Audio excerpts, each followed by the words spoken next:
Il y a aussi du Calotropis procera, pomme qu'on appelle aussi pomme de Sodome, qui repousse régulièrement. Dans le lointain, vous avez des bananiers, bananes plantains. Là, un autre recou, je sais pas comment on appelle cette plante, ça fait de jolies fleurs bleues.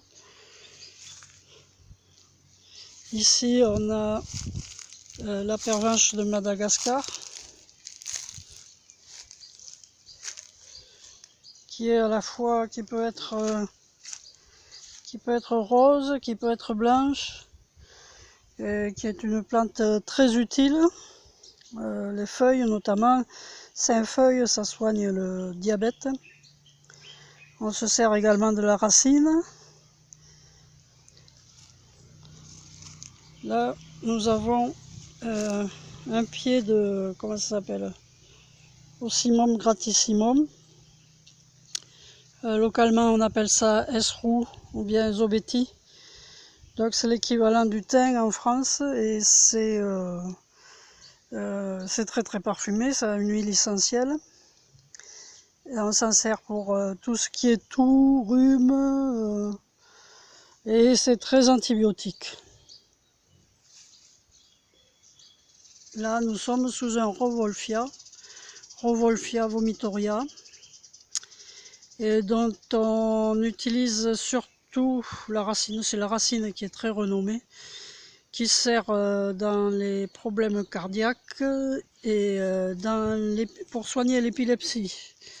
Une fois, j'ai goûté un petit bout de cette racine, là, c'est très amer. Et ça m'a fait dormir, mais bien dormir. Et j'avais juste posé la langue dessus. Donc moi, c'est une plante à laquelle je ne touche pas, mais que je garde précieusement. Et je n'y touche pas parce que le dosage est trop difficile. Là, c'est une plante qui est surtout pour les femmes. Et les hommes, il ne faut pas qu'ils y touchent, sinon ça joue sur leur virilité. Disons qu'ils n'auront plus de désir. Ça s'appelle Agnus castus, Vitex Agnus castus. Pour les femmes, ça traite tous les problèmes de règles douloureuses, absence de règles trop longues, trop épaisses. C'est la plante des femmes, quoi.